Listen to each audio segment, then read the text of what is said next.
వడ్డెర్లను ఆర్థికంగా, రాజకీయంగా, వృత్తిపరంగా ఆదుకోవాలి. దళవాయి పెద్దమారెప్ప, దళవాయి వెంకటనారాయణ. శ్రీ వెంకటరమణ స్వామి బోర్వెల్ ఓనర్స్ అసోసియేషన్ ఘనంగా నిర్వహించిన నూతన సంవత్సర వేడుకలు.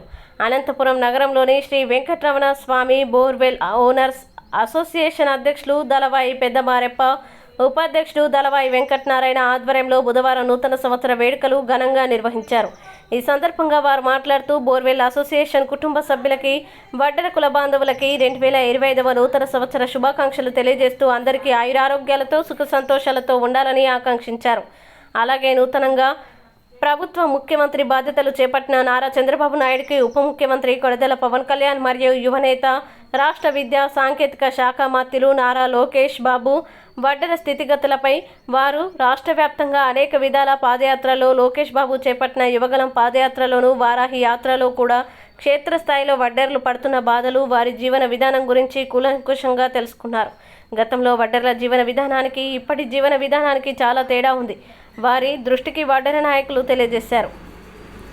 నేడు సాంకేతిక పరిజ్ఞానం పెరిగి చేతి వృత్తి కనుమరుగయ్యే నేపథ్యంలో వడ్డెర్లకి ప్రస్తుత యుగంలో ఉపయోగపడే విధంగా సాంకేతిక యంత్రాలైన జేసీపీలు, హిటాచీ, క్రషర్లు మొదలగు పరికరాల్లో 50% రాయితీ ఇవ్వాలని, మైనర్ ఇరిగేషన్ పనుల్లో, కొండ కోరిల్లో రాష్ట్రంలో చేపడుతున్న వివిధ రకాల పనుల్లో వడ్డెర్లకు ఏడీ లేకుండా పనులు కల్పించే విధంగా ప్రభుత్వం చర్యలు తీసుకోవాలని, పక్క రాష్ట్రాలైన కర్ణాటక, తమిళనాడు రాష్ట్రాల్లో బోరు బండ్లకు ట్యాక్స్ రాయితీ ఉందని, ఆ విధంగా మన ఆంధ్రప్రదేశ్ రాష్ట్రంలో కూడా బోరు బండ్లకి పన్ను రాయితీ మినహాయింపు కల్పించాలని వారు కోరారు. వడ్డెర ఆరాధ్య దైవం వడ్డే ఓబన్న జయంతిని జనవరి 11వ తారీఖున కూటమి ప్రభుత్వం అధికారికంగా నిర్వహిస్తున్నందుకు ముఖ్యమంత్రి, రాష్ట్ర ముఖ్యమంత్రి నారా చంద్రబాబు నాయుడికి, ఉప ముఖ్యమంత్రి పవన్ కళ్యాణ్కి, బీసీ సంక్షేమ శాఖ మంత్రి సవితమ్మకి, అలాగే వడ్డెర్లను ఎస్టీ జాబితాలో చేర్చే విధంగా పార్లమెంట్లో ప్రస్తావన చేసిన అనంతపురం ఎంపీ అంబికా లక్ష్మీనారాయణకి, అదేవిధంగా వడ్డెర్ల స్థితిగతులపై అసెంబ్లీలో గలం విప్పిన పుట్టపర్తి ఎమ్మెల్యే పల్లె సింధూరారెడ్డికి ధన్యవాదాలు, కృతజ్ఞతలు తెలిపారు.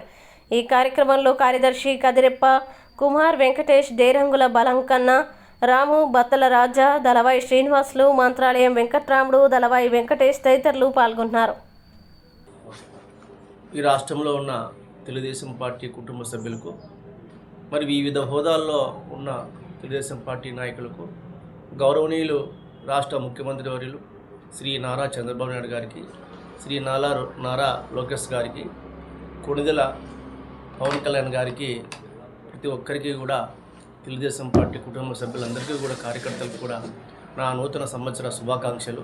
అదేవిధంగా మా బోర్వెల్స్ కుటుంబ సభ్యులు, ఓనర్సు, వర్కర్స్ అందరికీ కూడా నా ప్రత్యేక నూతన సంవత్సర శుభాకాంక్షలు. అదేవిధంగా ఈరోజు రాష్ట్రంలో మా కులానికి ఎటువంటి ఆదరణ లభిస్తుందని మా కుటుంబ సభ్యులందరూ కూడా ఎంతో ఆవేదనతో నలిగిపోతున్నారు. ప్రతి రాష్ట్రంలో ఉన్న బీసీ కులాలు 152 కులాలు ఉన్నాయి. కానీ గౌరవనీయులు తెలుగుదేశం పార్టీ అధినేత అన్ని కులాల వారికి వాళ్ళ కులవృత్తులపైన వారికి ఏమేమి చేయాలని చెప్పేసి అన్ని రకాలుగా వాళ్ళకు సహాయ సహకారం అవుతున్నాయి.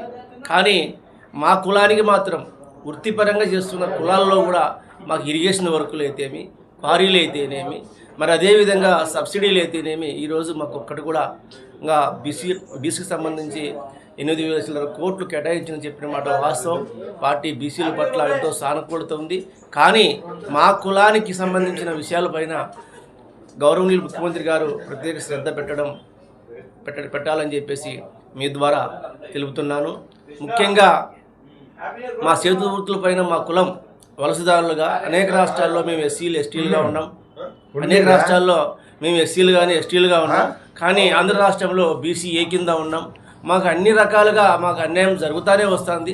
తెలుగుదేశం ఆవిర్భావం నుండి ఈనాటి వరకు తెలుగుదేశం పార్టీకి ఓటేయాలనే బాధ్యతగా మేము భావిస్తున్నాము. కానీ రాజ్యాధికారంలో అయితేనేమి, మా కులవృత్తికి సంబంధించిన అంశాలపైన అయితేనేమి ప్రత్యేకంగా ఆలోచన చేసి గౌరవ ఉప ముఖ్యమంత్రి గారు కూడా చాలా సందర్భాల్లో చాలా కష్టపడే కులం అని చెప్తూ వస్తారు. మరి బ్లాస్టింగ్ వర్కుల్లో ఎంతో ప్రమాదాలకు గురవుతున్నాం. మరి దానికి సంబంధించిన లీజులపైన బోర్బండ్లకు సబ్సిడీ ఇస్తే ఇంతవరకు మేము మా వృత్తిపరంగా సంబంధించిన అంశాలపై మేము 5-6 కుటుంబాలు కలిసి ఒక బోర్వెల్ను కొని, మాకు ఆర్థిక స్తోమత లేక 5 కుటుంబాలు కలిసి ఒక బోర్వెల్ను కొని దాంట్లో వర్కర్లు గాను, ఓనర్లు గాను పనిచేసుకుంటూ అనేక యాక్సిడెంట్లకు లోనవుతున్నారు. దానిపైన మా బోర్వెల్ శివనేని ఆధ్వర్యంలో అనేక సేవా కార్యక్రమాలు చేస్తున్నాం. అటు రాజకీయంగా కానీ ఇటు సేవా కార్యక్రమాల్లో కానీ మా కుటుంబ సభ్యులను మేమే కాపాడుకునే పరిస్థితి మాకు ఈరోజు వచ్చినందుకు గౌరవనీయులు మా ప్రెసిడెంట్ దళవాయి మారప్ప గారి ఆధ్వర్యంలో అనేక సేవా కార్యక్రమాలతో పాటు మా కుటుంబ సభ్యులకు అండగా ఉంటూ మేము ఎన్నో సేవా కార్యక్రమాలు చేసుకుంటూ పోతున్నాం. గౌరవ ముఖ్యమంత్రి గారు కూడా దాన్ని దృష్టిలో పెట్టుకొని మా కులానికి అండగా అదేవిధంగా రాజ్యాధికారంలో మాకు అవకాశాలు కల్పించి మరి సబ్సిడీలు కానీ క్వారీలు కానీ ఇరిగేషన్ వర్కులు ఎక్కడ చూసినా మేము బోర్వెల్స్తో బండ్లు వేసి బొక్కలు వేసి పేలిస్తేనే ఆ వర్కులు జరుగుతున్నాయి. కానీ మాకు అక్కడ పోయేసరికి మాకు సబ్ కాంట్రాక్టర్లు గాను చిన్న చిన్న వాళ్ళ వర్కర్లు కానీ రేటు తక్కువ ఇచ్చి అది కూడా వచ్చే బిల్లులు కూడా సరిగ్గా ఇవ్వలేని పరిస్థితి మాకుంది.